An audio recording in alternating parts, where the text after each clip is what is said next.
And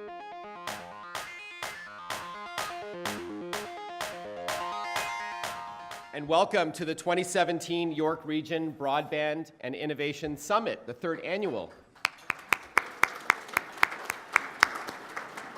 And thank you for carving out some time out of your busy schedule to be with us this morning. We do have a jam-packed schedule for you, and an engaging one at that, if I may say so myself. I'll be your MC for the morning. My name is Marc Saltzman, and I'm a technology reviewer. I'm very fortunate to be able to turn my hobby, my passion, into a career many years ago. I tell kids that I'm older than the internet, and they're like, what? It's true. Older than the internet. You might recognize me as the host of Gear Guide at Cineplex movie theater chains and our sister chains. So if you have a sudden urge to eat popcorn or to put away your phone, that's why. And I know I look a lot taller on the big screen, which is great. No one knows, you know, I'm a little guy, vertically challenged, as my wife says. And while I'm a York Region resident, I'm also fortunate to write for USA Today. That's the biggest newspaper, of course, in the States. It'll be my 20th anniversary with them in the spring. And I'm a regular contributor to many TV stations like Global TV, CTV, CP24, and Fox and CNN. I gave a speech a couple of weeks ago, and I said CNN, and I had a slide with me in Atlanta on CNN, and someone in the audience yelled, "Fake news!" I'm like, really? Never let it be said that we're not influenced by the political happenings south of the border. Funny stuff. Anyhow, enough about me. This morning's event is focused on exploring the conditions that foster innovation and, perhaps more importantly, how York Region and its 9 local cities and towns can work towards becoming more innovative. You'll hear from some great panelists and speakers that will no doubt spur some actionable ideas from all of you, whether you're in the public or private sector. Not only do we have great speakers and panelists, but I also encourage you to check out our great exhibitors along the side of this room. We'll get to more of that in a moment. And it is fitting that York Region continues to host its annual Broadband and Innovation Summit right here in York Region. As you may or may not know, this right here is Canada's highest concentration of technology companies. Full stop. Very cool. What's more, half of all local post-secondary graduates living in York Region have degrees in IT, in engineering or sciences, as well as business admin. And York Region was also voted, as you might know if you work for the region in some capacity, best region to live in Canada. That is pretty amazing, ranking first place out of 117 regions identified across Canada. And this is by the Mowat Centre, an independent public policy think tank at U of T. So I'm proud to live and work in York Region myself, and even more privileged to help serve as an ambassador for York Region as well, as you might have seen in that video or my mug on the back of a bus a few months ago. Before I call up our first guest of honor to provide greetings to the crowd, a couple of minor housekeeping details. Perhaps most importantly, the washrooms, if you didn't know, are just to the right. So after you leave, just head to the right and hug the wall. You'll find the washrooms right there. We're going to be taking a refreshment break at 9:30 a.m. and another scheduled break at 11 a.m. if you need to make any phone calls or get your business card in the hands of the right people. And since this is a Broadband and Innovation Summit, we do have a hashtag for this morning's event, which is #InnovativeYR. You'll see it on the screen there. We encourage you to tweet, post on LinkedIn, Facebook, Instagram, what have you. Again, I said I'm older than the internet. When I was younger, a hashtag was a pound symbol. Remember? You know, it's now a hashtag, #InnovativeYR. Without further ado, I would like to interview Majid Jowhari, Member of Parliament for Richmond Hill, to provide greetings on behalf of the Federal Government of Canada. Please help me welcome Mr. Majid Jowhari.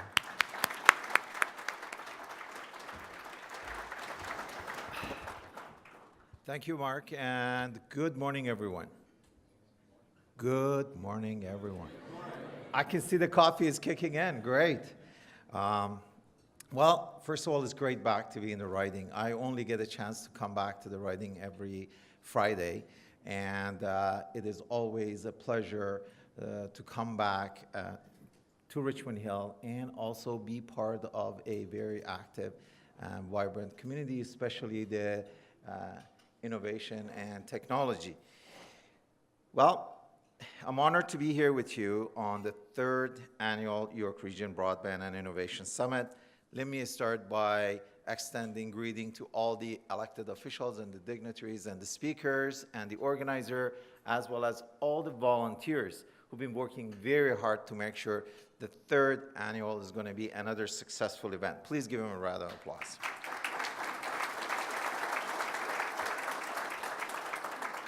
So I also have the honor and the privilege of bringing you greeting on behalf of the Government of Canada and our Prime Minister. As I was going through my notes, I realized that the staff has prepared a 6-page speech, which I'm going to cut to 3 pages, and just going to go right after short remarks. I'm going to go and present the greeting from the Prime Minister. These summits provide unique platform for our local entrepreneurial and business community as they bring together experts in the field and facilitate the chance to constructively share ideas and explore an innovative future, and thus support growth, expansion, and overall well-being of our community. Going back to 2015, as most of you remember, we were on the other side of the hotel, and we were talking about broadband.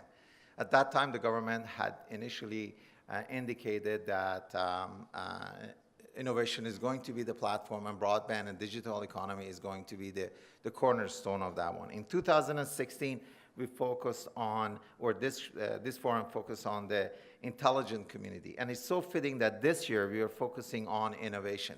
As you know, innovation has been the cornerstone of the Government of Canada's engine to drive the economy. And the focus on middle class as well as focus on innovation and small businesses and those who are building that digital infrastructure has been the most important. I'm glad to say that our consultation to a large extent is over. There is a number of announcements has been made, and the first set of announcements, which I briefly touched on, has to focus on the human capital side of it. And today I'm very proud of our government that introduced the Innovation and Skill Plan. For those of you who are familiar with this is about $2.7 billion investment in Canada's government to provide provinces and territories assistance with the underemployed to focus on building the expertise that we need to be able to support the new economy. Another $225 million over 4 years have been invested to identify and find skill gaps that the economy has. Believe it or not, as part of a member of an industry committee, an assessment that we were done, a report that we done on the small businesses highlighted that in the area of technology, we have serious shortage of skilled labor. And those skilled laborers can only come from 3 sources. One, we can train them from the universities, and that takes about 3 to 4 years. The other one is making sure that there's funding to be able to do the skill transfer, and that's where most of the funding and most of the initiatives that the government is doing. And third, we are opening up the immigration to be able to bring the skilled worker in a very short period of time to be able to address that need. More importantly, we need to also look at the digital infrastructure. As you know, $500 million was announced to make sure that we get critical fiber to key institutions within especially the rural area. And from there, the last mile is going to be something that the government is going to focus. And I believe that last mile and some of the newer technology that's coming is going to make the difference to make sure that our economy will be able to grow not only in the urban area, but also in the rural area.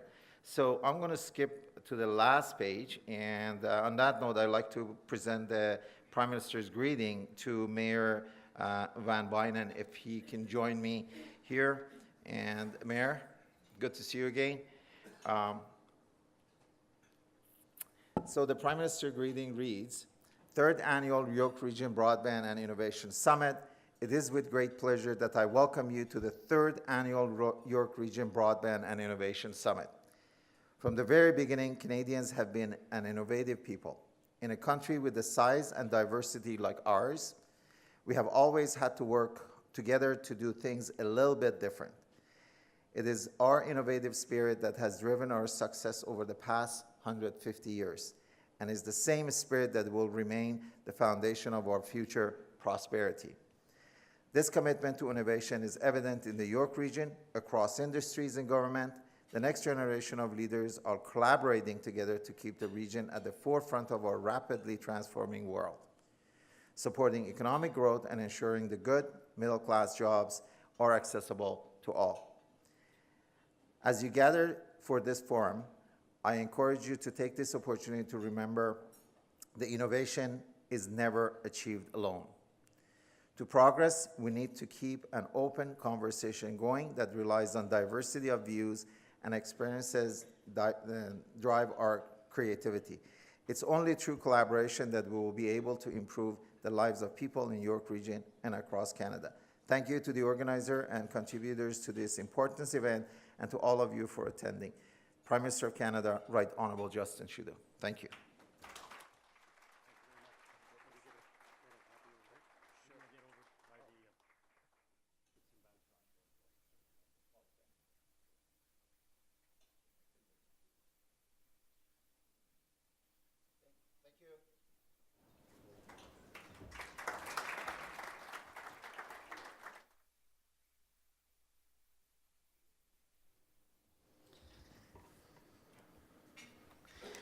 All right. Now my pleasure to introduce the Honourable Mr. Reza Moridi, Member of the Provincial Parliament for Richmond Hill and Minister of Research, Innovation and Science. And he's to provide some greetings on behalf of the Provincial Government of Ontario. Yes, please. Thank you. Good morning, ladies and gentlemen, and I would like to begin by acknowledging His Worship Tony Van Bynen and His Worship Mayor Barrow, and also my colleague Mr. Jowhari. And I don't have 6 pages written, and I don't have a greetings scrolls from the Premier of Ontario or the Prime Minister of Canada, but I'm going to talk to you about research and innovation in our country, Canada, and indeed in our province of Ontario. In particular, in relation to digital technology and the word technology as it is used widely these days. Innovation is the basis of our modern economy. Our economy, if we are going to compete around the world in terms of economy, we have to rely on our innovation. We have to create new products, new services, and indeed technology is one of the bases of new products and new services. And that's why we have now become one of the leaders in North America in terms of ICT. We are number 2 in North America in terms of number of ICT corporations and companies and businesses. After California, California is number 1, we are number 2. And these things didn't happen on its own. It happened as a result of heavy investments on the part of government in ICT and also in innovation as a whole. It was Premier McGuinty in 2005 who established the Ministry of Research and Innovation in the province of Ontario. And he made himself, some of you may remember that, as the first Minister of Research and Innovation for 2 years, just to send out a signal to the innovation community that research and innovation is the basis of our economy. And when we talk about science, research, innovation, we really mean it. So since then, of course, we had a few ministers, and sometimes when Premier McGuinty sees me and he says, you know, Reza, you are the best Minister of Research and Innovation, including the first one, which was himself. Just in recent years, what we have done, I just want to give you a little bit of landscape of ICT progress in the province of Ontario. We are speaking about computer science, computer technology, digital technology. These are all the phrases we are using, and the word innovation has become a kind of buzzword. Everybody using the word innovation, innovation. It's nice in one sense, but we have to really realize that what do we mean by innovation? Today, in terms of data sciences, we know that millions and billions of data is transmitted and produced in every second, every moment. And for that purpose, we need to have a highway. We do have a highway for transmission of data, but that highway is not adequate.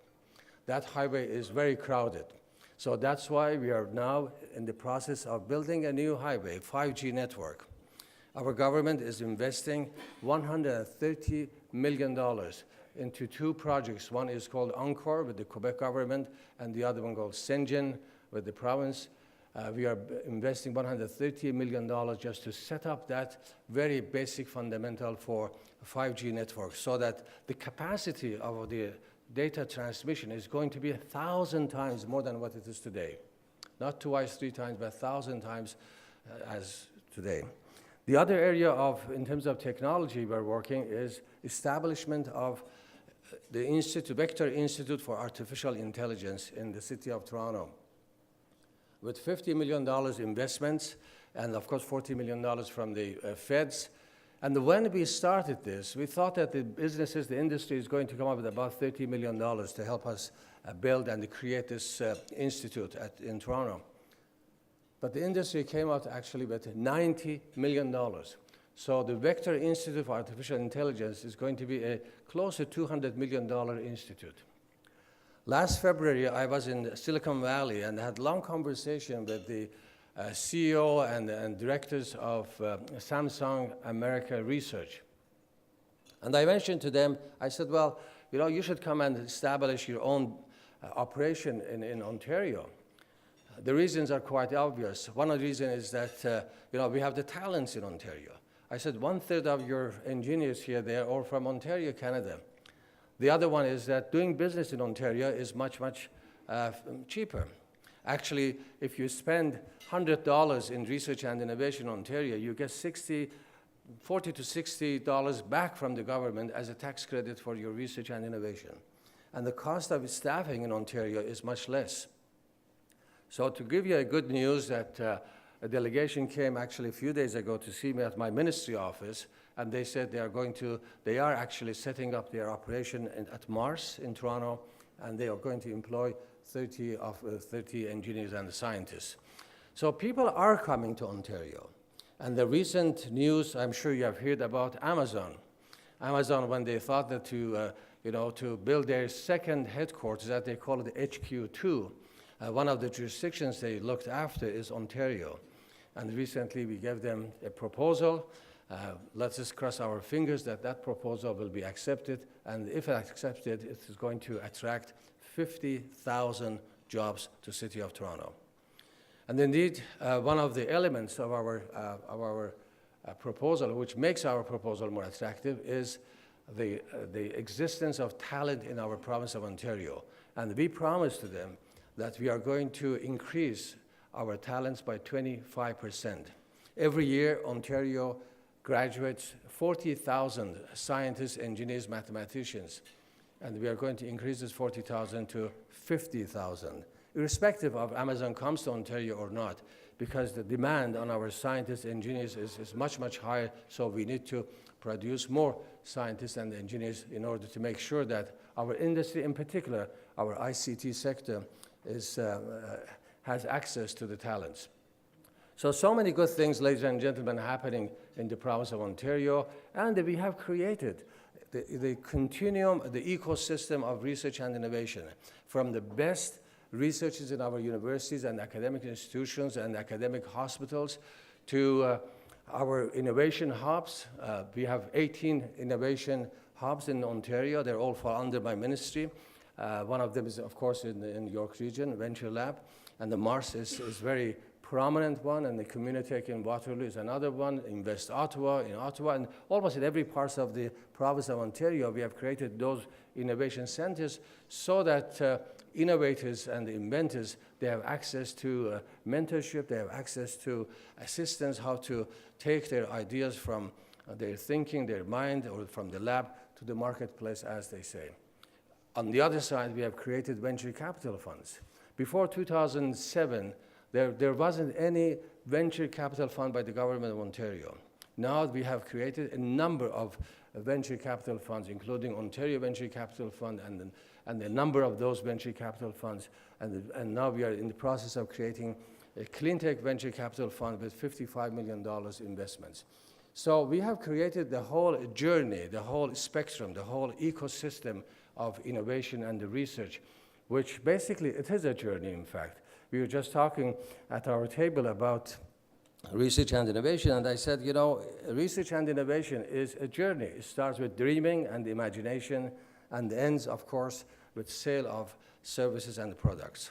So we need in our country, Canada, and in our province of Ontario, good dreamers, people who can make imaginations, people who can dream, and indeed people can sell the products and services around the world, and indeed we need people who can fill the gaps between those two ends. And fortunately, we do have the best talents in our province of Ontario, and that's why the whole world is coming to Ontario. The whole world is coming to Ontario to invest in this province. In terms of investments, foreign direct investments, the province of Ontario is number 2 jurisdictions in Americas after California. And can you imagine? There are 63 semi-autonomous jurisdictions in Americas, in North America. Among those 63 semi-autonomous jurisdictions, the province of Ontario is number 2 in terms of foreign direct investments. In terms, sorry, it's number 1. California is number 2. California is number 2. We surpassed California. Ontario is number 1. California is number 2. In terms of ICT, Ontario is number 2. California is number 1. In terms of life sciences sector, Ontario is one of the top 3 jurisdictions. In terms of financial sectors, City of Toronto is number 2 city after New York. So there are, among those 63 jurisdictions, in every aspect of life you consider, the province of Ontario is one of the top 2 or 3 or 4 or 5 cities in Americas. In terms of businesses and startup companies, City of Toronto is number 8 in the world in terms of number of startup companies produced. And Waterloo is number 16. So 2 of our cities rank among the top 20 startup cities around the world. So this speaks a lot, and it's not surprising again that the whole world, they want to come to Ontario to invest, to do business, because the environment we have created as a whole, as a community, as a society, as a country, as a province, we have created an environment in the province of Ontario which is the focal point of the world. So I want to thank the organizers, and I want to thank every one of you for being here, and I wish you a very, very successful event. So thank you very much. Merci beaucoup. Miigwech. Thank you.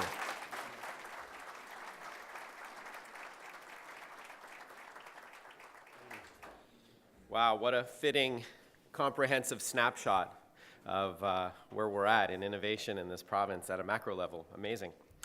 Moving right along, it's an honor to introduce Richmond Hill Mayor Dave Barrow to provide greetings on behalf of the town of Richmond Hill. After all, we are in his backyard right now. Front yard. Mayor Dave Barrow, everyone. Nice to see you again. Nice to see you again. Thank you. Thank you, Mark, and good morning, everyone. And I want to say that I was pleased to be a part of the first innovation at this conference, was having fries with my breakfast. I thought that was quite innovative. So good morning. I want to welcome everyone to the town of Richmond Hill, certainly, as we are here, and certainly the refurbished Sheridan Parkway Hotel. It's a great place and a great venue for events such as this, and I also want to thank from my point of view, our Member of Parliament, our Member of Provincial Parliament for joining us here today and being a part of this this event, because I think it's very important. I know there's some members of Richmond Hill Council here. Tom Munch, thank you, Tom, is here, thank you, and to spend the day with us. And my hero, Tony Van Bynen, will be introducing my colleagues from York Regional Council that have joined us here today. I also want to acknowledge, Brenda Osler from our Economic Development Department. We're always, wherever information needs to be gathered or disseminated, and thank you very much. And there's a light right over your head, Brenda, that's why I can't see. Today is, as we've heard, a 3rd annual, and this is something that's been growing each year, and we've all been learning more about innovation. We've been learning more about broadband and how effective it can be as we grow our businesses and as our businesses grow exponentially. It's, as Mark said, his kids can't believe he was born before the internet. My grandkids can't believe that I was born before the computer and wonder what I did all day long when I was growing up. Yeah. How could you possibly? I went outside. Really? You know?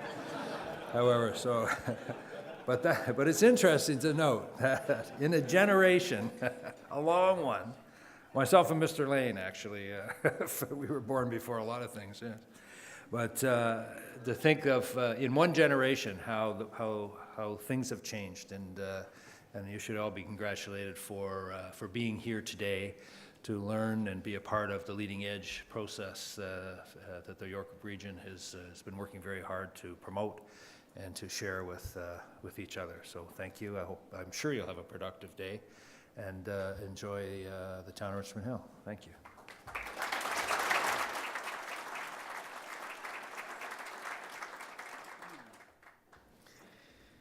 Okay, and rounding out our list of dignitaries, elected officials, we are now joined by Newmarket Mayor Tony Van Bynen, who's also past chair of the York Region Broadband Strategy Advisory Task Force. Mayor Van Bynen will provide greetings from the Regional Municipality of York. Please help me welcome Mayor Tony Van Bynen. My partner in crime, we were both lost this morning. We went to the Early Childhood Education Summit down the hall, right? That's not right. There's a lot to be learned from that. So it's awfully difficult to follow such a fine group of speakers, including my hero, Dave Barrow. But good morning, and thank you for joining us for the third annual Regional Broadband and Innovation Summit. My name is Tony Van Bynen, and I'm the mayor of the town of Newmarket. And in addition to my role as the mayor, as the member and a member of York Regional Council, I'm also the former chair of York Region's Broadband Strategy Task Force and the newly appointed member of the York Telecom Network Board of Directors. So yes, we did get YTN Inc. off the ground, and I'm so proud that that kind of progresses.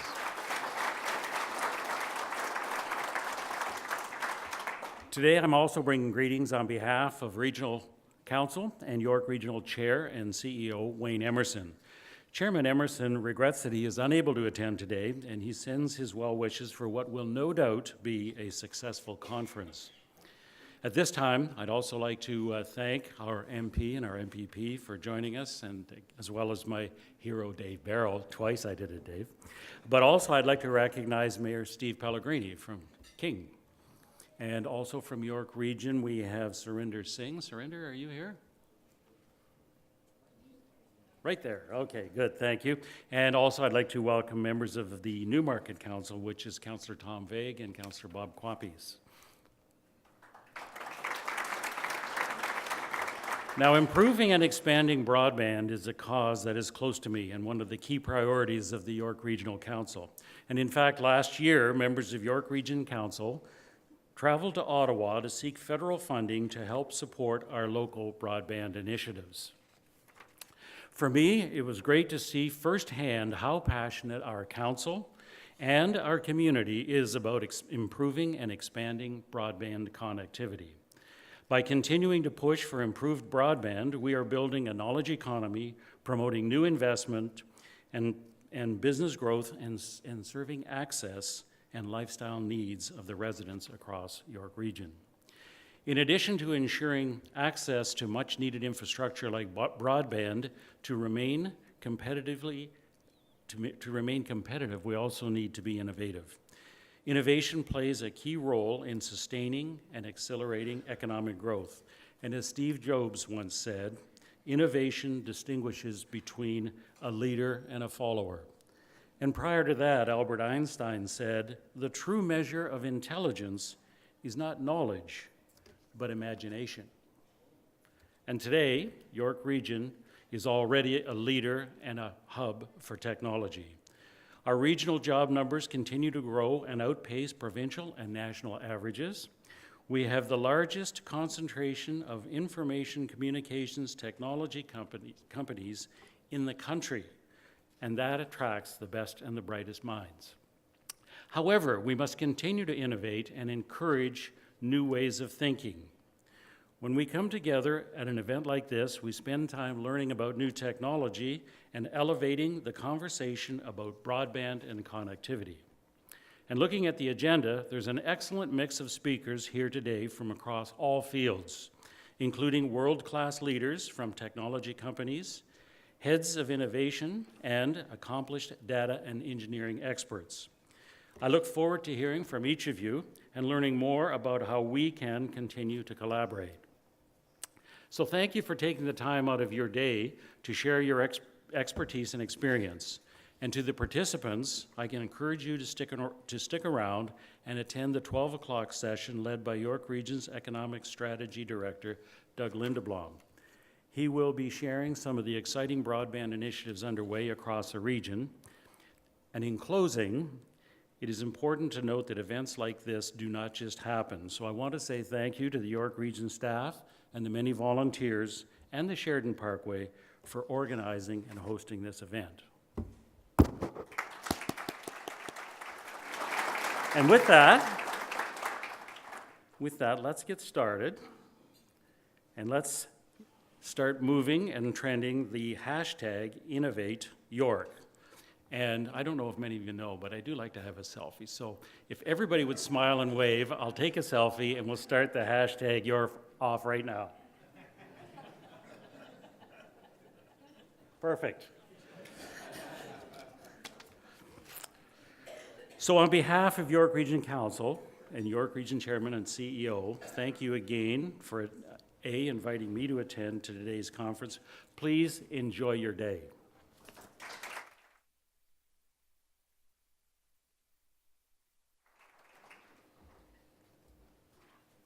Thank you, Mayor Tony Van Bynen. And it's just to clarify, it's hashtag InnovateYR.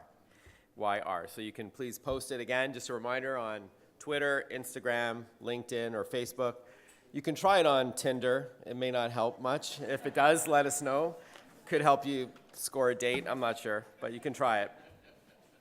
Okay, well, it is now my pleasure to introduce our keynote speaker for the 2017 York Region Broadband and Innovation Summit, Joel Cherkis. He is the Global Vice President at Oracle, a little company you might have heard of. He's also the head of Industry Solutions Group there. I won't read his whole bio as it's conveniently available in your program, which should be on your table. Please let us know if you don't have one. But Joel is the Global Vice President of Smart Cities, Government, Education, Health, Transportation, and Infrastructure at Oracle's Industry Solutions Group, focusing on driving industry strategy, applications, cloud, and IoT, or Internet of Things, solutions that deliver growth across Oracle's consumer and partner base. Please help me welcome Joel Cherkis.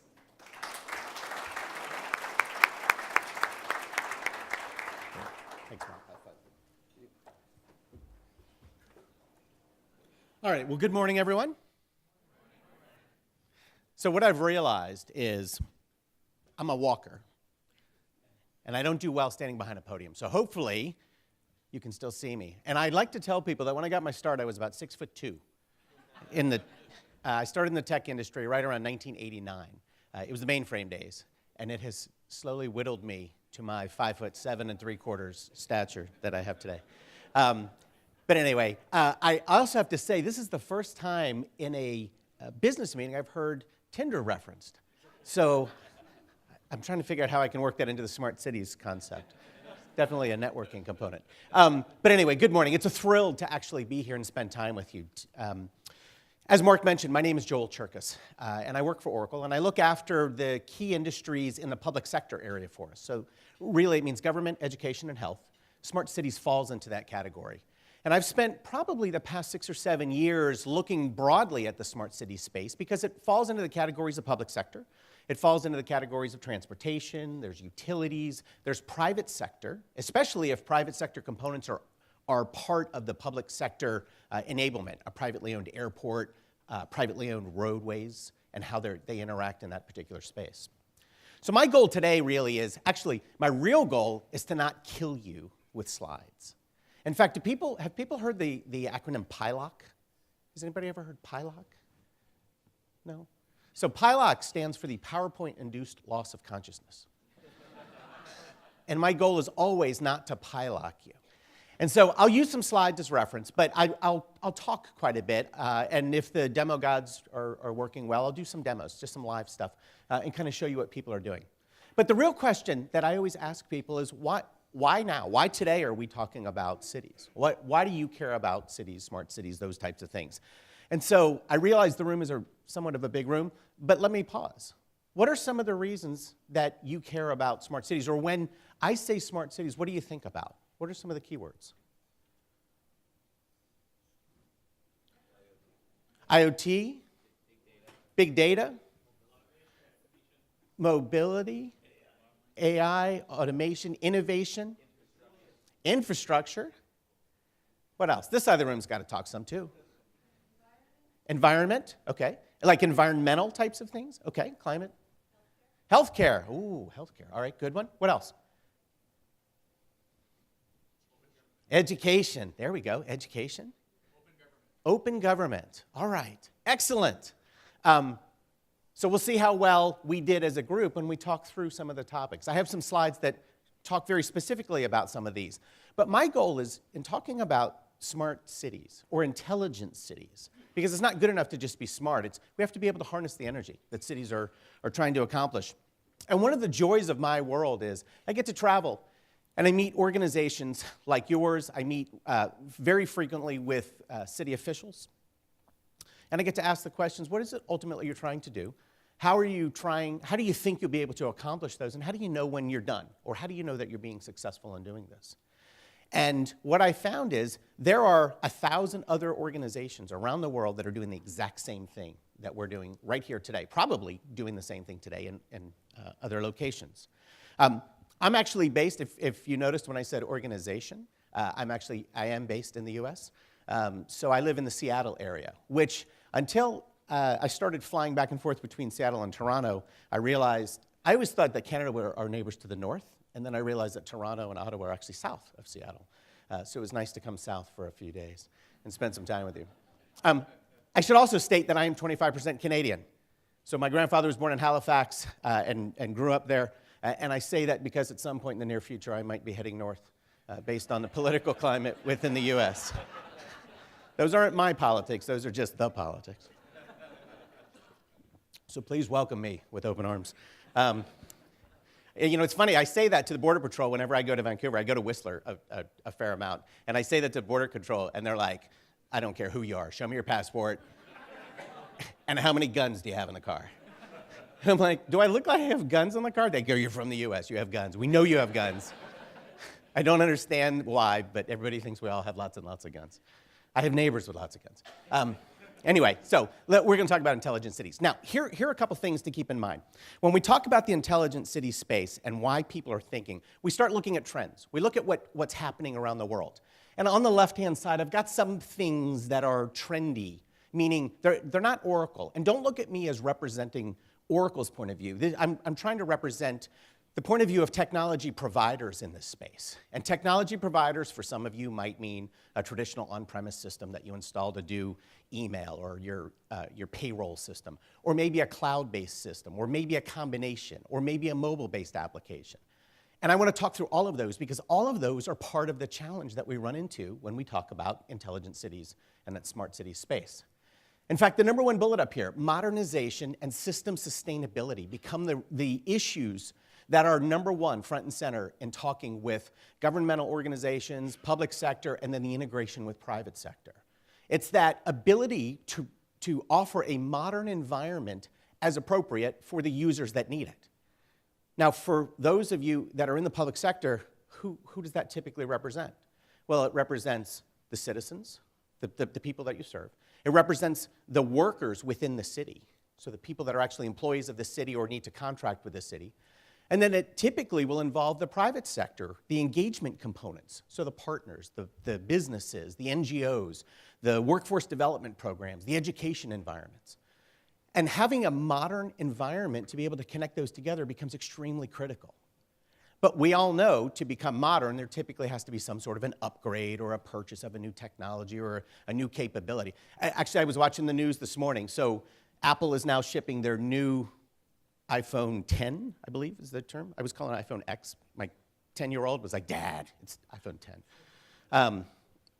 So then there's a new Apple iPhone that's come out. And one of the big capability, or what's the big thing that has hit your radar about the iPhone 10 for anybody who's been watching it? What's facial recognition, right? So it can unlock based on my face. How do I do it today? I use my thumbprint, or I use a key code to be able to do that. So now it's gonna work off of my phone. Why? Why is that interesting? Why do people care about that?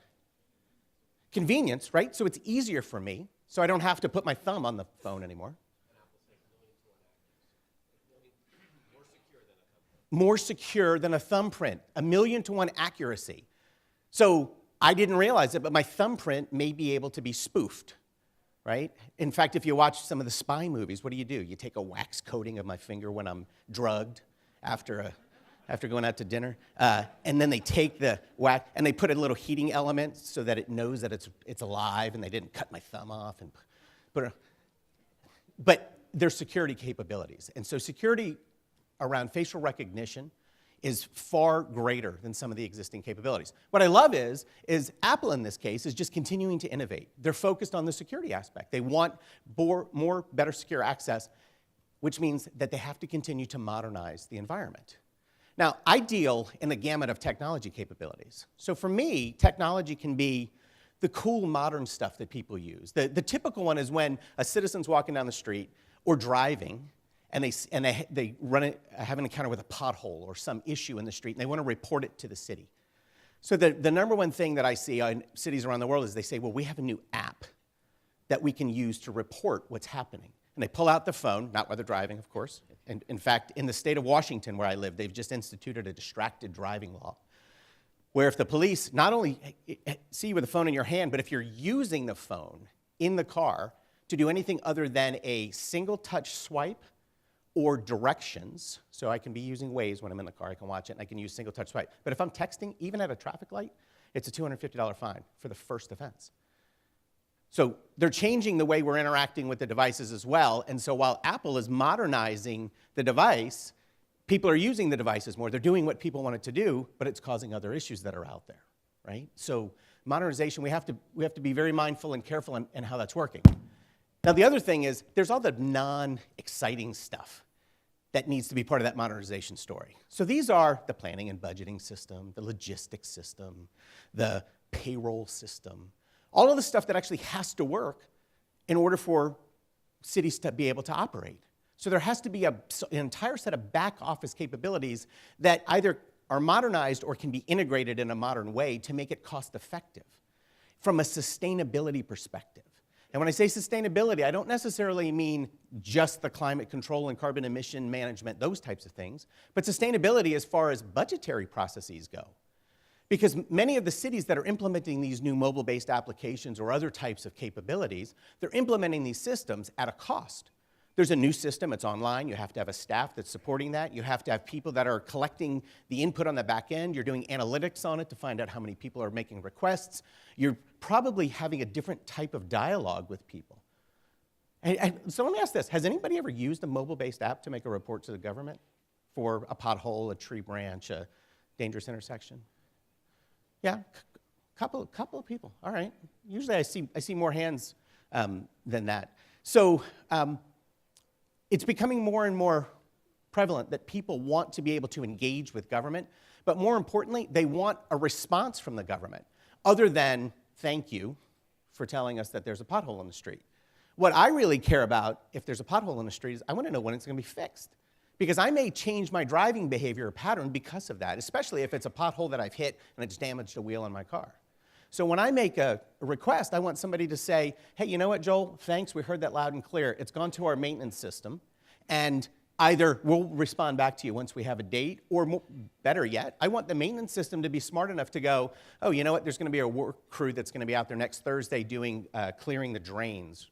One of the issues we have in Seattle is it gets a little wet, and the rainy seasons are coming, and all of the pine needles and leaves cover the grates in the street, and so we end up with just local flooding issues. Well, there are crews that literally go around and they clean the grates. Well, if they have a list that say, oh, by the way, instead of driving the regular truck with the broom on it, bring the truck that does the pothole repair with it, you can do all of these things together. The systems should be smart enough to figure these things out, and when you start talking about AI, machine learning, the opportunities are endless, and not in the future, but today. And we'll talk a bit about some of these things. I just talked about BI and analytics driving integration. one of the comments that I want to make around business intelligence overall is that a lot of cities have decided that instead of modernizing their systems, they'll just put a front end on top of the existing systems using a more modern BI interface. And so a dashboard, that's the one I see. In fact, mayors a lot of times will have a dashboard. And the dashboard will say, well, here are the number of requests that have come in for citizens, or here are the number of times the buses have been delayed, or here's the average response time for emergency vehicles. And they'll have a little dashboard on a phone, on an iPad, on a desktop, on a kiosk that's sitting on a screen outside of their office maybe. And you see all kinds of different things. But what they're doing is they're just pulling data from different data sources and showing it in a single model, which is actually very good for an operational picture. And it's actually very good from a transparency picture because you can see what's happening and what's working and what's not. You can put KPIs up alongside of them. I'm originally from Washington, D.C., and the chief technology officer of the city of Washington, D.C. used to keep a scorecard outside of his office. And it would literally say things like average response time of emergency vehicles or the number of readmittances of people that are on public health to a hospital within a 24-hour period, which meant that they probably didn't get the right level of service the first time they went in. And those were some of the KPIs that they were showing. And they were showing the public that these are the things that are concerning them and they want some help or public engagement to be able to resolve. Other big trends, IoT growth. A couple of people mentioned IoT. So IoT is in everything we talk about. It's the connectivity of all of the different things that we need to be able to connect. In fact, all of the things we don't even know that we need to be able to connect. I'm a big fan of the home automation capabilities that are coming. And I don't have a wildly connected house. I don't have a smart refrigerator. In fact, my refrigerator is as dumb as they come. Absolutely as dumb as they come. There are plenty of containers that are empty. I have 3 children, and they have not realized that when the orange juice container is empty, that you put it in the recycling bin and not back in the refrigerator. So I'm trying to figure out how I can make a smarter refrigerator without buying the big smart infrastructure because I'm not convinced that the smart refrigerator is really going to do what I want it to do yet, without a lot of interaction. But IoT is connecting things together. And when I talk about the home use, so I actually am a fan of Alexa. There were comments about Amazon and one of the bids happening here. I wish you luck. I live next to a city that has a small Amazon campus. In fact, they have 2 38-story buildings that one is now open in downtown Seattle, the other is on its way to being open. And there are somewhere around 100,000 Amazonians in the Seattle area. And it does bring prosperity, but it also brings the bizarreness of the Amazon world with all of the capabilities that Amazon has. And so it'll be very interesting for me to see where HQ2 ends up and then how they work with the original headquarters and the connectivity. But anyway, the reason I say all of that is Amazon has made this huge push into home automation with Alexa, right? And I always pause when I say Alexa because I have a few of them in my house. I have the Echo in the kitchen that we use kind of as the family device. Then we have the Dots in a couple of different rooms. Does anybody have Echo? How many people have an Echo? Oh, they're not. Ooh. Google Home. All right. How many people have Google Home? Still relatively small. Okay. All right. So my apologies. I should have brought a few. But you know what? It's an absolutely mind-blowing experience for me. And I can use it because I can say, Alexa, order me some orange juice. And today, there is a person that will bring the orange juice to my house. And it will come in a refrigerated container. But it'll show up in 3 hours. And it might cost me an extra $1 for it to appear. But I can walk by the device, make that statement. I can also walk by and say, order 10,000 golf balls. And 10,000 golf balls will show up. And my wife is like, you don't even play golf. What are you doing? It's for an experiment, honey. So you do have to be careful what you say around it. But it's got integration to music capabilities. It'll tell me the weather. When I was traveling, I said, what's the weather going to be in the Toronto area on Wednesday when I was flying? And Alexa told me what it was. And I said, actually, you know what will it be like on Friday? And she told me what it was like on Friday. Contextual. She knew exactly that I was talking about Toronto. I didn't have to stop, restate the thing, change the date that's out there. So intelligence is happening, and things are becoming more connected. That is extending into the business place, right? That's extending into our abilities to be able to use devices to have communication. And this isn't me saying go buy an Amazon Alexa or a Google Home device. It's be prepared for connectivity to occur and for you to decide what level of connectivity you want, because it's coming, it's there in many cases, but it's getting much, much better, and it's becoming much more integrated in how we live our lives day in and day out. In fact, I have a 19-year-old daughter who's at the University of Oregon, and they have a couple of different food establishments, and they have a kind of a central cafe area where they have different, it's like a food court. And when you go in, if you pick the restaurant you want, they just have ordering kiosks. You don't even go to a person and say, I'd like to get, a parfait that's got blueberries or strawberries or whatever. You go to a kiosk and you type in what you want, and it goes, okay, you're order number 21, and then they go 21, and you go up and you get your order that's out there. And there are two schools of thought that people think of first when I say that. The first one, school says, so I don't have to deal with a person at a counter that's going to mess up my order. And then the other school of thought goes, but those are jobs. Those are people whose jobs, you know what? I'm thankful that those jobs exist for people, because typically if a person is really good at ordering food for my parfait, probably not somebody I want as my heart surgeon or my pilot today, right? They could be a student that are in training, but there's a good job for that particular person.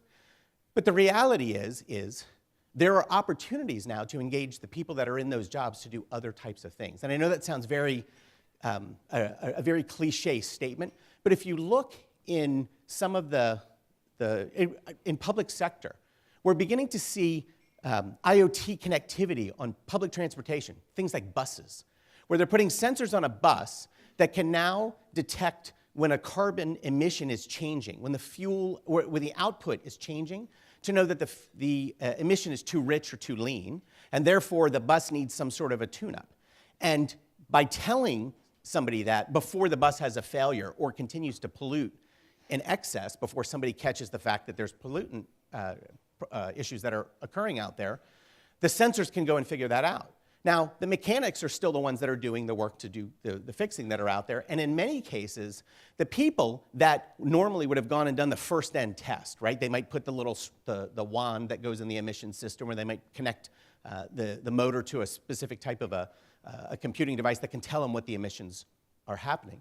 The person who was doing that are probably the people that are now in the back office that are saying, here are the rules that we should be looking for. Here are the indicators, and here are the things. Because the understanding of what's happening still needs to occur.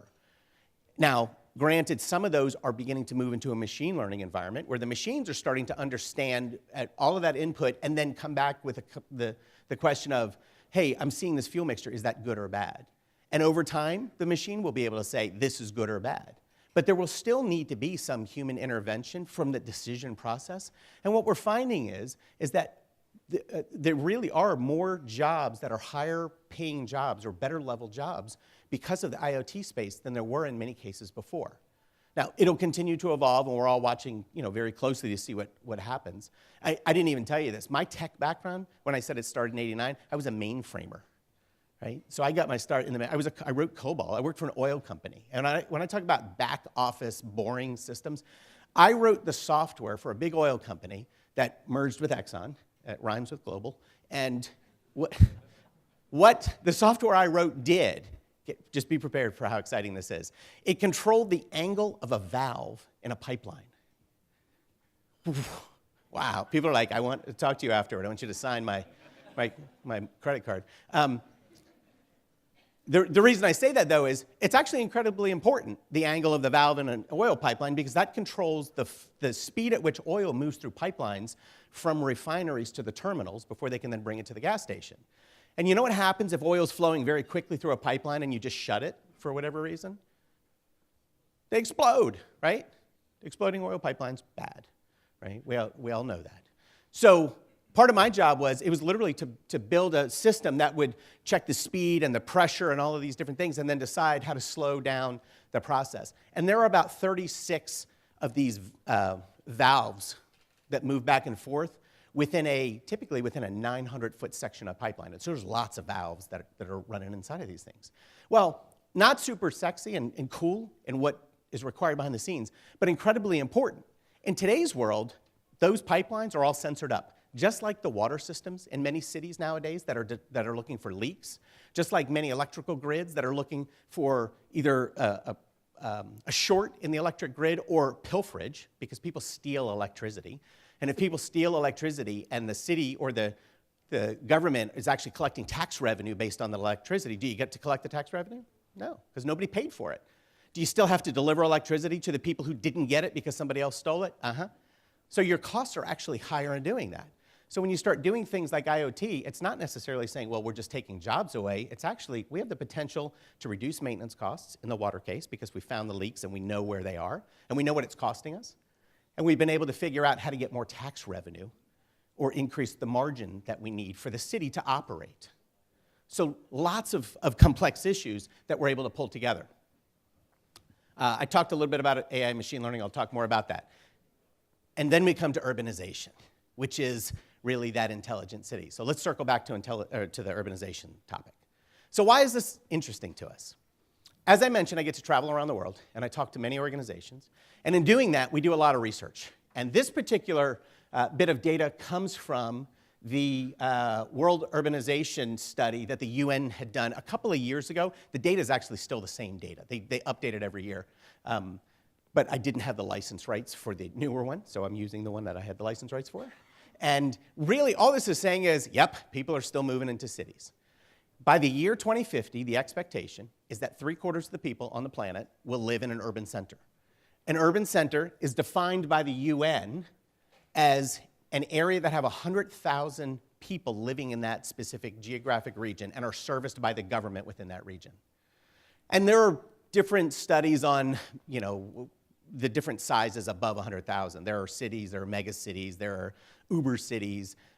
There are these interesting concepts that I've seen in China, and India is now beginning to experiment with. In China, what was happening was cities were growing so big and expanding so far that they were beginning to overlap into the city next to them.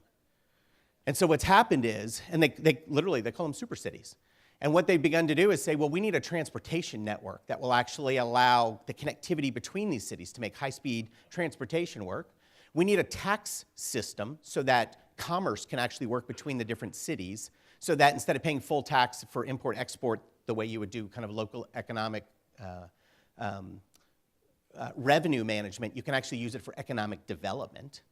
And then they're looking at the transportation networks that would go around the super cities. And so the first one is in the province of Shanxi, which is the biggest city in there is Xi'an, which is where the terracotta soldiers are, if people are familiar with the terracotta soldiers. And I went and I visited, I got to see the terracotta soldiers, and it's absolutely amazing. China, highly recommend if you ever get a chance to go. But what I always recommend to people is if you go to a place like China or India or Singapore or Barcelona or New York, or even downtown Toronto. I had meetings downtown Toronto, and I was with our local Oracle account team, and I was walking down the street, and I walk around cities like this. And they go, what are you looking for? I said, I'm looking at all the sensors on the poles that are around here. And they were like, what? What sensors? And I'm like, well, I don't know exactly, but those are probably used for the emergency management vehicles to be able to communicate on a secure network. Those are probably used by the transportation organizations that can tell where the bus or the trams are. This is probably one that actually integrates the taxi systems. Depending on the city, the taxis are now being integrated into the transportation networks, as are Uber or Lyft or whatever the providers are in the specific city that are out there. But there are sensors that are collecting those. There are air quality sensors on them. There are traditional weather sensors and things like that are out there. But the problem is the sensor poles now are beginning to look like Christmas trees. They have so many different sensors on them that it's actually becoming non-sustainable for the number of sensors to then try to buy a system that has its own middleware, its own infrastructure, its own data management platform, its own IT staff and servers, and then integrate that with the other one that's out there. And so what everybody says is, well, we just want a provider that gives us just one. And if somebody can get into that space, it'll be fantastic. Highly support it. But the reality is there has to be some integration component because more and more people are moving into cities. And they're moving at a pace faster than cities can typically build transportation networks, school systems, health care provisions, or even in some cases, the ability to get fresh fruit and vegetable into the middle of the city. So one of the stories that I always find fascinating is in the city of São Paulo, right? 26 million people within the urban center. One of the issues they have is the transportation networks are so blocked up and so full that they can't get traditional semi-trucks full of fresh fruits and vegetables into parts of the city. And you end up with people that have health issues that haven't existed for hundreds of years, right? So vitamin C deficiency, which causes what? Scurvy, right? I mean, I talk to my kids. I'm like, drink your orange juice, you get scurvy. And they're like, haha, Dad, that's a dad joke.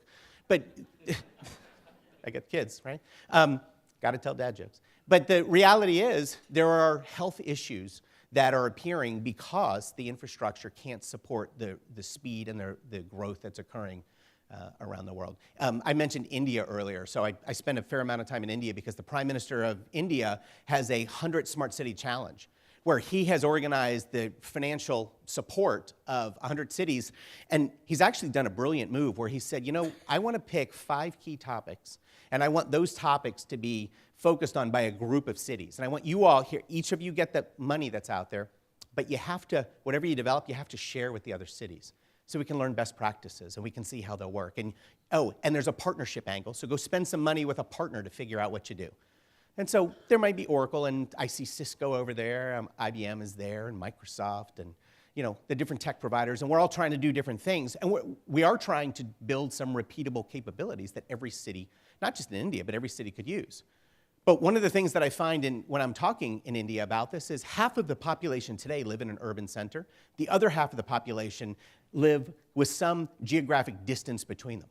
So there may be a geographic hub that may have hundreds of miles between it, and they still need access to education programs, they need internet, they need health programs, they need agricultural support because it may be an agricultural area that can grow certain things but not others, but they need to be able to connect those together.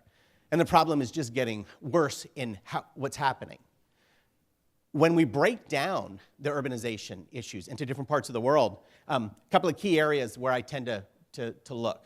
So Latin America, you see things up here around security is a big concern within cities. This was a survey that was done by the Inter-America Development Bank, and they were asking the cities what the key interests are of the people in the city. And so you see some key trends here: security, transportation.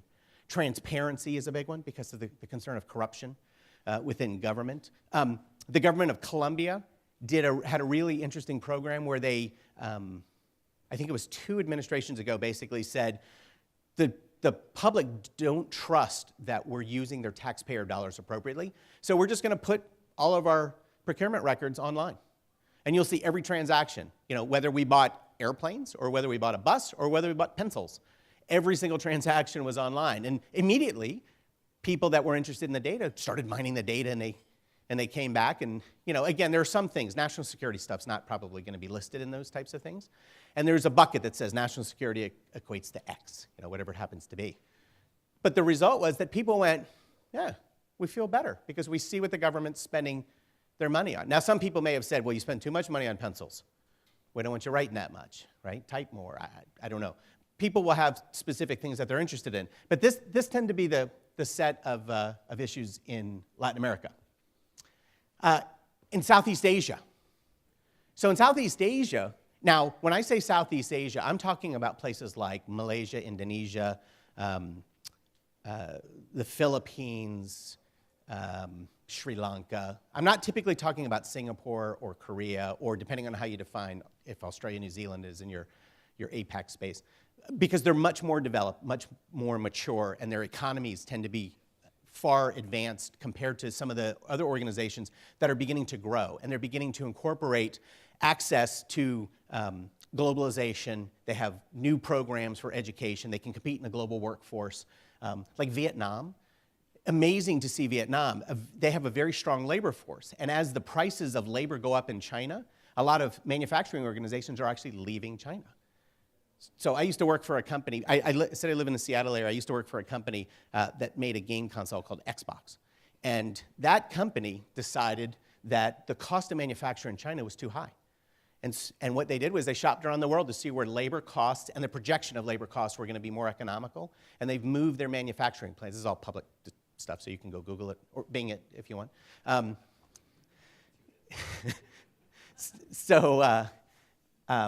You'll find that they've moved their manufacturing to Vietnam and to Brazil because they have talented labor forces and the cost of development tend to work very well for them. I wasn't involved in any of the decisions there. It just happened to be what they were. The reason I like to point out APAC, though, is there are lots of different topics of interest. So, I mean, look at this. Look at, if you talk to the typical citizen or you talk to the government organizations about what they're trying to support for citizens, this is pretty complex. There's, job creation and transportation and climate change and education, but even basic things like sanitation, right? Sanitation. And when I say sanitation, let's actually back that up a level. It's not just sanitation of removal of waste. It's the management of energy, water, and waste. Because we know that sanitation, we're watching it in the US, we're watching Puerto Rico that was devastated. I mean, a lot of the Caribbean was devastated by the storms. Texas devastated by the storms. But Puerto Rico, one of the biggest issues is they have no power, right? And so without power, they can't run the water filtration systems. They can't run the sewage plants. They can't run the pumping stations. They didn't even have access on a lot of the roadways to actually come and pick up waste and bring it to a landfill or an incinerator and then power the incinerator. So there are a lot of components that are all built around the concept of basic sanitation. That's assuming the infrastructure is even in place. Then you run into issues, and this was a challenge I ran into in the state of Maharashtra in India. So I met with the chief minister of the state, and then I met with some of the city leaders, and they said one of the big issues they have is they have an infrastructure in place for rubbish removal as part of waste management, but there's so much corruption in the system that the waste doesn't actually go where it needs to go. And the problem they run into is either people don't pick up the rubbish bins because they, decide they're going to slack off for the day and they just don't stop the truck, pick up the rubbish bins. And what ends up happening in that case is the bins are overflowing with rubbish. And I said, but that should be an indicator, right? That somebody should go and pick it up. Like, how do you know if the bin is overflowing? And they said, typically the way we knew it was because somebody set it on fire. And I went, what? Like burned it? And they go, yeah. When the bin was full, somebody would burn it because that would make less space in the bin, and they could then put their trash in the bin. And I was like, kind of makes sense, but I don't think you can do that. I don't think you should do that. And they said, so one of the things that we've been doing is we've been putting sensors in the rubbish bins, especially in public areas. And the sensors tell the trucks when they're supposed to come. So if there's a park, and there's a certain part of the park that doesn't have a lot of people moving through it, there's no need to send a crew to pick up the bin, which is probably one of the beefs that the people that were doing the rubbish removal had anyway. They're like, I gotta go pick up that bin in the back corner. I'm not even gonna worry about it. And then they just kind of knocked it off their list. Well, now the bin goes, hey, I think I'm gonna be full on Thursday. We'll just schedule the pickup on Thursday. And as you get to Thursday, if it's not full, it comes off of the list. It's a daily logistics system. Very simple concept. They use penny sensors to do it. So cheap little sensors that they put on the thing that actually, they detect a couple of different things. They can detect weight, things like that. They can detect air quality, which, again, I don't want to be the air quality sensor within a rubbish bin, but somebody's got to do that. But here was the other thing that I found interesting. People put stuff in rubbish bins that aren't supposed to go in there. So somebody might put, they've got, here, I'll date myself. They have a Walkman, and they throw their batteries in. Or they have, for whatever reason, they have some batteries. They throw their batteries in. They may have some used engine oil, right? Anybody do home maintenance, change your own oil, things like that? Yeah. So I always change my own oil in my cars, mostly because my dad was like, well, you got to change oil in your car. Don't go to Jiffy Lube to do it yourself. And I went, okay. And then when I moved to Seattle, I realized that I had just all these jugs of engine oil from changing the oil, and it was too hard for me to find a place that would take the used engine oil. I had to go and drive another 30 miles. And what I realized was it's probably easier for me to go to a Jiffy Lube or somewhere to do that. So the dynamics changed. But in some places, people will take the oil and they'll just dump it in a rubbish bin. Well, if you do that and the truck picks it up and takes it to an incinerator and just burns it, then you end up with different emissions and you have problems with the incinerators. So you need to be able to separate toxic types of things. So the sensors in the rubbish bins, they look for things like oil, petroleum, paint, right? If anybody ever have paint you didn't need anymore, what do? Well, you try to find when they do the recycling, the town recycling, you bring the paints to them. In a lot of places, they just put it in the rubbish bins. And I was like, man, you got a lot of problems with your trash bins. And they said, you know what? It's a huge issue for us, just in the management of the bin. And then let's say that it's just rubbish, the truck picks it up. We have problems where the truck will take the rubbish, and because the driver doesn't want to drive all the way to where they need to go, they'd rather just go take a nap somewhere, they'll just dump the trash. And they'll dump it in the river, or they'll dump it in a park in the, in the back corner. They'll dump it somewhere where somebody doesn't think that they're dumping it. And I was like, so how do you solve that? Like, what do? Do you fine those people, and do you fire them? You do it in public, you put them on stage, you go, you're fired. And they said, no, actually what we do is we pay a bonus to people who do the right thing. So we have a base level of pay, and for people who consistently do the right thing, they stay on schedule, and they have sensors in the truck so they can see how fast they accelerate so they're not putting out too much emissions, how fast they brake, or how hard they brake so they're not overworking the utility vehicles. And they said, and for people that follow the training guidelines, that have good report scorecards, they get a bonus. So we incent them to do the right job. And I was like, wow, that actually, I said, I bet you probably get better results than you do by firing people in public. And they're like, yeah, absolutely. Maybe 400 years ago. But when I talk to other governments about that story, they go, yeah, that's a big problem for us. In fact, I was in Dubai, and they said, yeah, we have a problem with people burning trash all the time. But you're Dubai, right? You have a sign at the airport that says you're the smartest city in the world. Now, Barcelona has one of those too, just so you know, and Cape Town has one, and Manchester, England has one. Rio actually has a couple in the airport. But I said, you don't have these problems. You're Dubai, right? You have Sheikh Mohammed, and you can institute law and order. And they said, you know what? We have the same challenges that every city has. Now, the beauty is we do have backing from, in essence, the central government of the emirate to be able to provide support for how we do all of these things. But we run into a lot of issues. Eastern Europe. You notice the number of concerns, or the areas of concern are far less, right? So sustainable, inclusive growth. They need jobs. They need good-paying jobs for people beyond their borders. This becomes incredibly important as you have higher ed organizations that are producing talented workforces. Eastern Europe actually has a lot of high-tech people that are coming out of schools. They picked data science, and they picked core programming for things like gaming platforms in Eastern Europe. And there are a lot of development houses that are there. And there have been many companies that have said, hey, we love what you got. We want to buy you. We want to move you to wherever, to the US, to Canada, to whatever it happens to be. Most of them go, we don't want to be bought and moved. We don't mind being bought, but we want to stay here. We have a good quality of life. We want to be able to raise our families, and we want to increase the prosperity within our geographic region. Let's figure out an offshore working program, similar to what many other countries have done for many years. But they're really focused on sustainable, inclusive growth and building upon the human capital that exists within those specific countries. The last one, though, which is a big concern for people, is the concept of resilience, which is the ability to maintain how they operate as an organization, even if the geographic or political climate changes. So there's one country that I always highlight in talking about these, and it's the country of Estonia. I don't know if Estonia has hit anybody's radar, but it's mind-blowing in what they did. And I had the good fortune to meet the president of Estonia, the previous president. He's now retired, and there's a new president in place who's following in the same footsteps. But President Ilves is the one who instituted this. He basically said, I want the government to be able to run even if there is no physical Estonia. And I went, what does that mean? Like, why would there be no physical Estonia? Is somebody going to steal it? What's going on? And he goes, yeah. He said, we do a lot of geopolitical studies, and he said, and if you watch what happened, and this is not me preaching politics by any means, it's just stating the facts of what's happened. Russia looked at historical maps, and they believed that the peninsula, the Crimea region of Ukraine, belonged to them based on their maps, and they said, we're going to reincorporate you. Welcome home. That's what they did. If you look at that exact same map, Estonia doesn't exist as a country. That same map shows Estonia as part of Russia. And so Estonia has the concern that at some point Russia will go, you're coming home too. And so what Estonia said was, we will have the ability to operate as a country even if we have no landmass.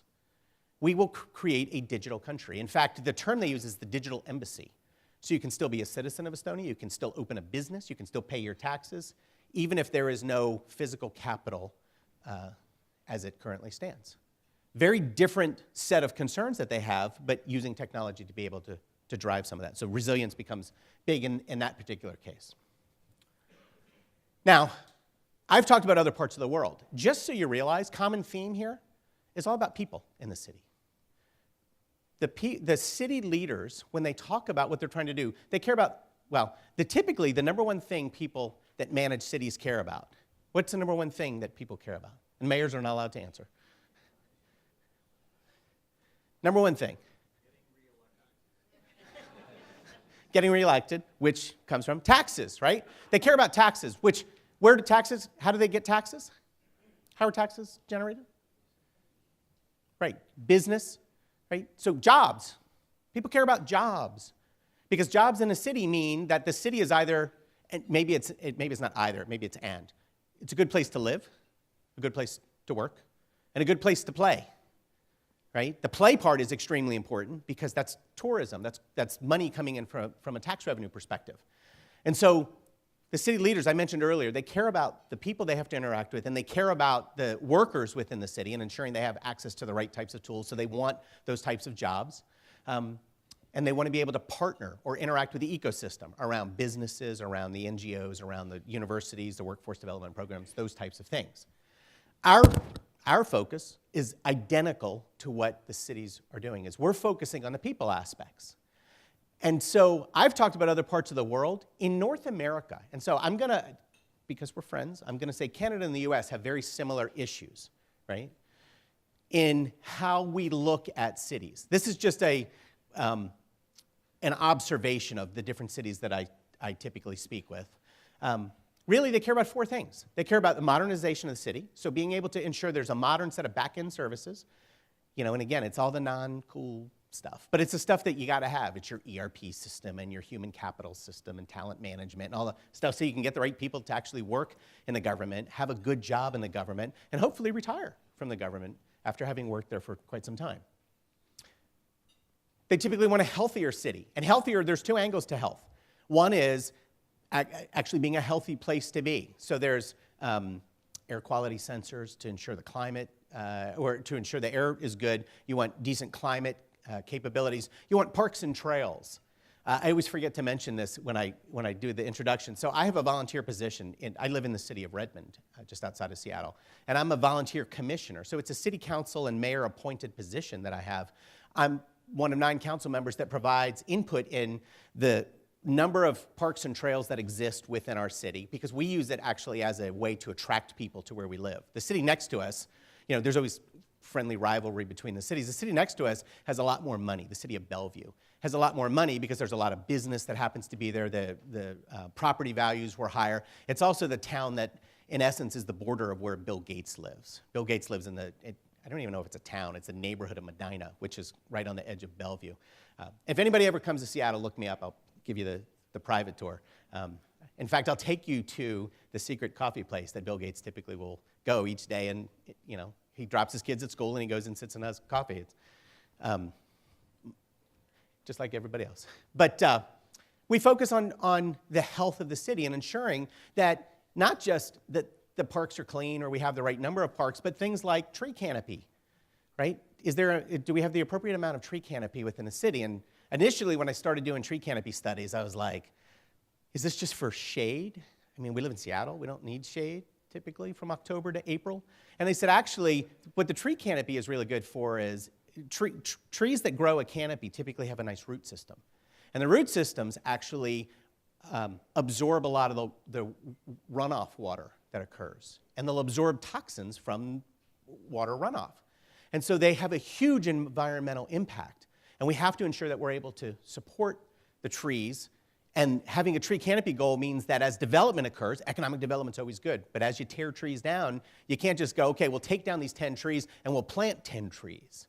Because it's typically, at least where we live, it's about 10 years before a tree is 10 inches in diameter and 10 feet high, which is where you begin to count. With LiDAR, you can actually count as canopy. So there's a health component to the cities, and cities want to be able to focus on that. That's one side. The other side is health and human services, just basic services for people. And these could be school lunch programs, it could be transportation for single-parent families that need transportation, or after school care for children while they work in a program. In the area where I live, homelessness is a big issue. So it's how you manage the homeless situation. I'm always careful, and manage is not the right word. It's how you interact with the homeless situation. Because the goal is always to try to help people that need help. In many cases, though, there are mental health issues, and people are not willing to take the help. And then you have to decide, is the person at risk, or is there danger where we need to force some help upon it? It's a very delicate set of subjects. The reason it hits me is because a lot of people that have nowhere to sleep at night will sleep in a park. And I have to deal with park rules. And park rules say, we have a rule that say you're not allowed to camp in a park. There are two things that affect homeless people. You can't camp in a park, and you can't do laundry in a park. And all the rules are being discussed right now, because if the city can't provide space for the people that need space, if you make it a rule they can't sleep in a park, in essence, you will fine them or arrest them, then you are criminalizing homelessness. And that has become a huge topic in the United States, especially in cities where homelessness is a big issue. And many cities have had to retract the rules and the requirements, saying, well, we can't make it a criminal activity if we can't provide the right services. So let's do this. Let's take away that issue, and let's rapidly try to find ways to provide shelter for the people that need shelter, always realizing that it's not going to just solve the problem. I mean, it's a big issue, and cities have to work together to get there. The other two, safer cities and better educated cities. So safer cities, what does that mean? Public safety, right? Law enforcement, fire and rescue, emergency responders, those types of things. People won't want to live in a city if they don't feel safe. They won't want to work in a city if they don't feel safe. They won't come for tourism to a city if they don't feel safe. And I'm sure all of you can go, you know what?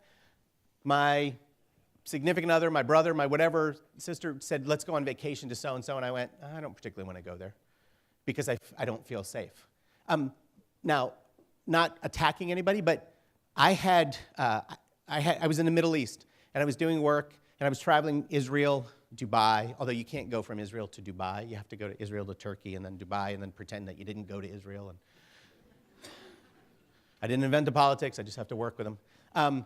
And then I had to go to Egypt. And in Egypt, they wanted to know if I'd ever been to Israel. And the beauty of the US government is they'll give you 2 passports. And when you get to places, they'll always go, well, did you go to Israel? And I'm like, well, you have my passport. And they're like, do you have another passport? And that's where I was like, uh-oh, what do I say? But I was always honest, always be honest with the Border Patrol. But I ended up having to then go to South Africa. And I went to Johannesburg. And the first thing that came into my mind was, Johannesburg, it's not particularly a safe place to be. If anybody's been to Johannesburg, you'll notice that there are many shopping areas, neighborhoods, business areas, and they're surrounded not only by razor wire, but they electrify the razor wire around it because of some of the activities that have happened. Now, the government's working for public safety, and they're working to better enable all of those things and get further there. But it's a big issue, and people will go on vacation or not go on vacation because of stuff like that, so something to keep in mind. The last one is education. Education, I mean K-12 education, so primary school systems. I mean higher ed, integration with school systems, and I mean workforce development programs, which give people the opportunity to increase their skill sets, which if you increase your skill sets, what does that typically mean? You can get a better job. And if you get a better job, you typically get a better salary. And if you get a better salary, you can what? Pay more taxes. So it's a good revenue generating cycle. I'm one of those people, my wife goes, why do you like paying taxes? And I said, because it builds schools in our neighborhood. We have 3 new schools in my city, 2 new elementary schools that are being built from tax revenue. Now, I'll be honest and say the tax revenue increase that's happening in the state of Washington is coming from a new tax stream that we have. Anybody know what that is? They've legalized something in the state of Washington a couple of years ago. So this past year, and again, not my politics, I'm not recommending anything, but the state of Washington, actually the entire west coast of the US now, Alaska, California, or Washington, Oregon, California, legal for cannabis, recreational cannabis. The state of Washington generated $640 million in tax revenue last year. That's brand new revenue that's come in. It's also dollars that were not spent by law enforcement needing to arrest somebody that may have had a small amount of cannabis or process them through the judicial system. So there's inherent gains in that space as well. On that same note, though, that tax revenue can only be used for 3 things in the state of Washington. One is better support for public safety organizations. So it does fund police officers and police cars, things like that. 2, it funds programs around drug usage and how people should be mindful and addiction programs. And then 3, it goes to public schools. So that's the only 3 places that the dollars can go. Now, I'm not going to go through all the priorities. My goal isn't to talk about all the different priorities that are up here. But notice that if you go talk to smart cities, these are typically the vertical pillars that you'll hear people talk about. And then the stuff below them are some of the systems that exist. And yeah, Oracle, we do work in all of these different things in different cities around the world. It's not an Oracle plug by any means. But if you look at the first 5 vertical pillars, government services, transportation, intelligent buildings, energy and water, culture and tourism, those 5 things typically are the modern government space. That's the stuff that governments are trying to modernize. And I could talk for hours about transportation, around congestion management, around, actually the city of Las Vegas has one of the coolest pilots that I've seen, where they've put sensors in the traffic lights that can talk to certain cars. Audis are the first cars. The new Audis have this capability built in. They've also put the little box in all of their publicly owned vehicles, police cars, utility vehicles, things like that. And what it does is the traffic light talks to the cars to tell them what the traffic signal is going to do. So it'll say, hey, at the rate at speed you're traveling, with the amount of traffic that's out there, the light will turn red before you get to it. So what I recommend is that you pause, is that you actually end up stopping ahead of time. So very innovative capabilities that are out there. I've talked about the Internet of Things throughout the entire process. And so what is important to understand is that connectivity is occurring everywhere you go and pulling all of these different types of systems together. And you know, I've used some examples. Actually, let me just build that out. I've used some examples that kind of paint a picture that I think is important for people to realize. In fact, I have a better slide that kind of summarizes all of this. You'll notice there's lots of different system stuff that's occurring out there. This is really what we focus on. Modernizing the back office stuff, modernizing the front office stuff, having a platform to connect all of these things together with, and then having some way to analyze the information, to see how well we're doing in what we do. And just so you know, the modern platform component up there in the UK they call it the dog's bollocks. It's the cat's meow. That's the thing that everybody's trying to get to. Think of it as a city operating system. People want the ability to have a core platform, and when they need to update or modernize or buy a new transportation system, they just plug it in. When they need a new public safety dispatching system, they just plug it in. And it plugs into that same platform, which means you don't need another data center, or you don't need another cloud provider, or however you tend to be set up in doing what you're doing. You don't need another IT staff. You don't need another person to develop all of the different business rules. You can use the business rule engine that you have to be able to do this. And to give you some ideas, I have some slides, and I'll make sure the slides are available for everybody. I've got some examples to tell you where we're doing this. Detroit is interesting because Detroit went bankrupt as a city. They had to modernize everything. They had to start from zero, and they had a very small budget. And the first thing they said was, well, we know the cloud is cheaper. We need somebody that can deliver all of the core capabilities across the gamut for the back office stuff. Who can do that? And they went, oh, Oracle, you can do that. You have data centers. And there were others that responded to the bid, but they moved onto our platform. The other one that I always like to talk about is the city of San Jose, because they went live a couple of weeks ago. We had the mayor at our big Oracle conference a couple of weeks ago. And the mayor was talking about how he's used an app now to integrate all of the services within the city. And he's modernized the back end with a modernized front end. And he can now respond to citizen requests faster than ever. And here was a very interesting story. So one of the big problems they have is graffiti. And people will report that graffiti is occurring within the city. And the challenge they have in the city of San Jose is some of the graffiti symbols are gang-related, and it causes a public safety issue, because if one gang sees another gang's symbol there, it could cause some violence within specific neighborhoods, and innocent bystanders get stuck in the middle of the whole thing. And so what they wanted to do was be able to respond very quickly to graffiti. So somebody came up with an idea. They used an incubator with some of the universities, Stanford, Accelerator, things like that. And they came up with an idea to use drones with paint canisters on them to paint over the gang symbols. So when somebody says, we have gang-related graffiti that's out there, it's not a couple of hours before it happens. They can literally dispatch a drone that will go paint over these things, which I found just innovative idea and thoughtful and mindful. The last one that I wanted to talk about was the city of Las Vegas. And so this particular application is interesting, not because it's all modernized everything, it's actually because they integrated. In fact, can we do this? Can we flip over to the laptop here just for a second? And I'll just do a quick demo as I close here. Let's see. So bear with me. I'm always seeing if I can do technology. There we go. So this is my phone. So the applications that I just mentioned, so the city of San Jose is listed here in the bottom right, my San Jose. You can download it. It's on the Apple Store or the Google Play Store. The other one that I was just talking about is the city of Las Vegas. So this is their app. Again, their app you can download. This one ties together a bunch of different systems within the city that are important, even though they were built by different vendors and different providers. And what they used Oracle for was a way to have a common interface that they could then integrate the request from a person so they know who the person is that's making the request. But here's the problem that cities have. They build these apps, and they're beautiful apps, and we make a lot of the software that does these things, so we're open for business if you want to do that stuff. But here's the challenge we have. People want to interact with these apps differently than they did before. Now, I'm okay with this. I like these things. I go, this is kind of cool.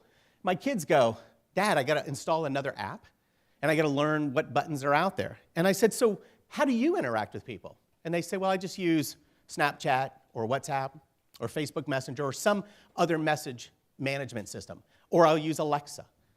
And so at Oracle, we went, well, there's got to be a better way then to support these folks. And one of the things that we've done is we've created this chatbot concept. And so the capability, and for simplicity, I'm a Facebook person. I'll use Facebook Messenger, and I always have to scan this because this is actually my Facebook Messenger. You can see my wife said, we were talking about something that must have been funny. It's my real Facebook Messenger. And these are real chatbots that exist. So you guys can go try these. You can actually install them and try them. So there's one called Metropolis City Services Bot. And what this does, let me just make sure it knows I'm alive. I'll say hi. So what the chatbot does, it literally goes, okay, we know who you are because you're on Facebook. You're Joel. What do you want to do? And I could do what I would go to an app typically to do. I could say, I don't know, find the next, yep, actually, let me search for it. Where is closest, nearest, sorry. I've got keywords I'm looking for. Where's the nearest bus stop? Right, typical way that I was asked a question. And what the system does is it goes, well, where are you? Now, if I have location services turned on, then it would automatically know that. But I'm secure conscious, so I don't have that. But I can say, okay, I'll share my location. And it goes, oh, all right, so I know where you are. I'll say send, and send my location over to it. And what it does is it thinks and it goes, oh, here are the buses that are near you, and if I need to get to the one, I'll just pick the first one, say go there. It goes, all right, you want to be able to use that. You use whatever map you have. Oh, you happen to have Google Maps on your phone. Here's Google Maps. So it integrates using all of the existing apps together. Now the beauty is, I just used Facebook Messenger, but I could do this with any way that I want to interact with a device, including Alexa, right? That becomes the future of how we're seeing cities want to interoperate. They don't want to necessarily build an app and then another app and then another app. They want to connect these things together, and they want it to be intelligent in how it works. And so this concept, for anybody who's going, well, what's the technology? It's a chatbot technology that uses artificial intelligence. We build that into all of the products that we build now. So as we start to do this, if somebody had said, I need to find the nearest food bank, then not only could we guide people to the right services, but we potentially could notify Health and Human Services. There are people in this specific area that need access to a food bank, and transportation has to be required, and maybe we should set up a food bank in that specific area. So the concepts become wide open in how you do all of these different things.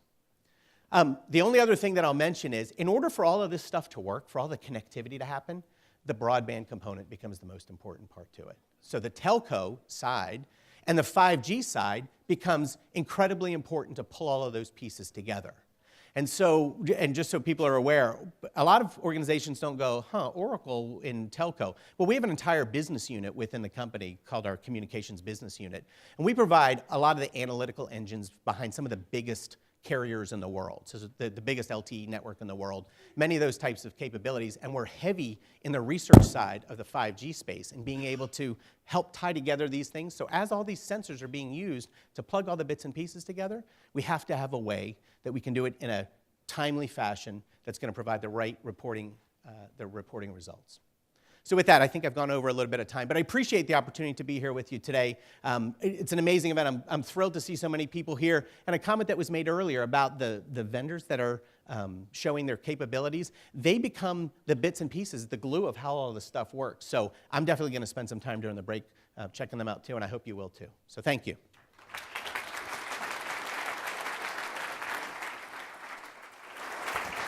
Thank you very much, Joel. We do have time for about 2 questions. We're a little behind schedule, but I do want to open the floor if you have any questions for Joel Cherkis. That was a very insightful and inspiring talk. Thank you very much. Lots of energy as well. You can tell he hails from Seattle, where Starbucks is based. And speaking of coffee, we will have a refreshment break in a moment. We have a question right here. We don't have a microphone, but I'll repeat your question if you want to. First, Joel, thank you very much. Absolutely fascinating, so inspiring. I'm a counselor with the town of Newmarket. We have a lot of Facebook pages made by communities, individuals, etc. They've been complaining about a pothole. We don't monitor that. Is there some sort of app that can? Is there an app that can monitor potholes? That's a question? Comments on Facebook that speak about specific streets, specific issues. Sometimes people think that if they send it on Facebook, mission accomplished, and it isn't. Okay. Yeah, so excellent question. So the concept is all around social analytics, the ability to mine things that are happening in a social environment, whether it's Facebook, whether it's Twitter, whether it's some other social media, and the answer is absolutely. And so we'd love to talk with you about what Oracle can do. There are a lot of technologies that are out there that do it. And just to give you an idea, the same concepts also monitor the social space for law enforcement. They call it open source intelligence. And they'll do things because criminals are not always the smartest people. They'll post that, hey, look, I just scored this whatever from the 7-Eleven. Well, guess what? Somebody shows up at their house and says, by the way, that was against the law. There is a fair amount of that happens, but it's the same concept that you can use it to monitor what's happening in a social space. You can also use it for social sentiment. That's the other big thing. What's the general consensus? Are people are talking about tree canopy? Do they like what we're doing or do they not like what we're doing? And there are easy ways to do that. Yeah, good question. We have time for one more question. Yep, over there. Is there a template by which public sectors can go to and do their digital transformation? Because what you said is it's exciting, it's new, but we have like legacy technology, legacy processes, and one thing that comes to mind is that how can I help the public sector do what is necessary to make the transformation without having to reinvent the wheel? Yeah, so good question. Is there a template or a readiness guide for cities? And here's what I've typically found. So we have lots of ideas from a technology perspective, but you're probably better suited by talking to somebody who's focused just on cities. And so organizations like the Intelligent Cities Forum, which is a great avenue for people to come to collect information, to have input, and to have kind of next steps. And I'll use the term readiness guide or a blueprint to be able to get there. In the US, I also do work with a group called the Smart Cities Council. In Europe, there's a group called the City Protocol Society. And most of them are organizations that will give their readiness guide or their blueprint at no cost to public sector organizations because they're funded either by public sector organizations or organizations like Oracle. So we do fund some of them because we want them to be able to come up with what the right blueprint is, and then it enables the RFP process, the public bidding process, for us to then go and respond to. So I highly recommend talk to one of those organizations. And if you forget any of the names that I just said, I'm joel.cherkis@oracle.com. Shoot me an email, and I'll make sure that we connect you deeper on those. Great. Well, thank you very much, Joel. Perfect. And Joel will be around for the refreshment break, so we'll reconvene in about 10 minutes. Please help yourself to some coffee and tea. We'll be right back.